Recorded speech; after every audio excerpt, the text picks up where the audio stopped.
I would like to talk about wrist exercises. We have the range of motion or flexibility exercises and also the strengthening exercises. So our wrist has 6 motions.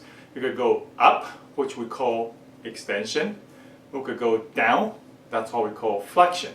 And then if I flip it to the side, if we go up to the sky, we call that radial deviation. And then going down, we call that ulnar deviation, or like a karate chop. And then we have the spinning. So if I point it to you, I could turn it up. This is called supination. And if we go down, that's called pronation. So for the range of motion or flexibility exercises, I would like you to do flexion and extension like these. So for the flexors, which are these muscles that flex your wrist, I like you to do with your palm facing to the sky, and I want you to go down that way. So try to hold it from this part of your hand, don't hold it from your finger and stretch down like that. Try to keep it elbow straight, don't make it bent. And the reason why is that when you do it this way, you'll stretch your flexors, which are these muscles, but also you'll stretch what we call your pronators as well. Okay, so I like it this way. For the extension, we will do it the opposite way. So we're going to put it out, palm to the ground, and I want you to pull it down to the ground.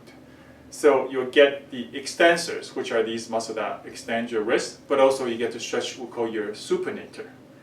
For these stretches, I like you to hold 30-second hold, repeat about 4 repetitions. Okay, so when you stretch, go to a medium intensity, hold it for a couple seconds, wait till you start to relax, then add a little bit, always keeping it at about medium intensity or 5 out of 10 intensity.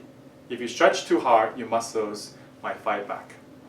So for the rest of the motion, I want you to just basically hold your hand out. If you pull it up this way, you get to stretch it going into radial deviation. Okay, and these ones I will probably just do 5-second hold about 20 times. And then the karate chop will be the other way. I'm gonna go like that. You could put this on a table and just put it down so you don't have to raise it up like this. Okay, and then for the pronation and supination, I like you to see this. So if I want to go into supination, I like you to go under the hand, okay, and then hook it up to here, and I want you to twist it. So you could actually either hold, I'm holding on my wrist part here, okay, just before the joint, or you could try holding onto the hand like that, okay, but it creates a little bit of a different torque. So for the other way, I want you to go over the top of this, go under, and then twist it down, okay, so you will get the pronation.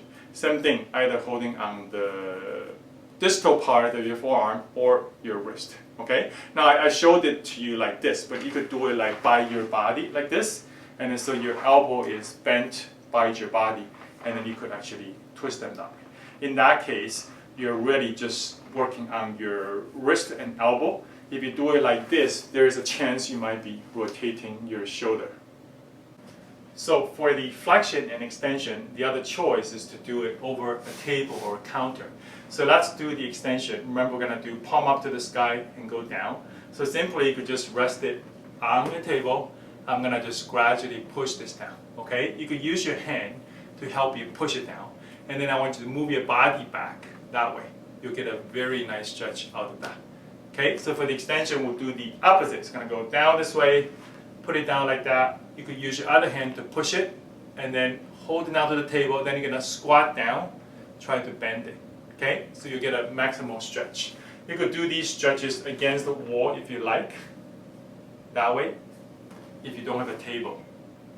So for the strengthening part, we could do the same 6 motions using weights. So I have a 2-pound weight here. If you do it slowly, you'll be surprised how much a 2-pound weight actually weighs.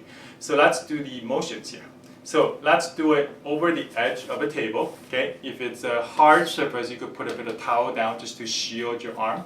I'm gonna stick it over here. I'm gonna use my other hand just to stabilize here, okay? So I want you to drop it down here, and I want you to curl up like that, and then go to about here. You don't have to go all the way up, okay? So I like a 3-3-5 pattern. Basically gonna go 3 seconds to go up, hold for 3 seconds, and then go 5 seconds to go down. Okay, so gonna go 1, 2, 3, hold for 1, 2, 3, and then go down slowly. 1, 2, 3, 4, 5. So when we do the 3-3-5 pattern, we actually get to train we call the concentric, isometric, and eccentric phases of your strengthening. So if you do it slowly like that, you'll be amazed how much it actually tires you out. Okay, so I would suggest you, if you're really sore, we try on 1 pound, and then if you get better, go to 2, and then eventually, when you get better, try the 3. If you get to 5 pounds, that will be actually a lot. Okay, so that's the extension. Now for flexion, I'm going to flip it over. Same idea, over the edge, drop it down. I'm going to go curl up and hold, and then slowly down. Okay, so that's for flexion. So for the ulnar and radial deviation, I like to use a hammer. Okay, so if I hold the hammer like this, put it by my side, I could actually tip up and then go down.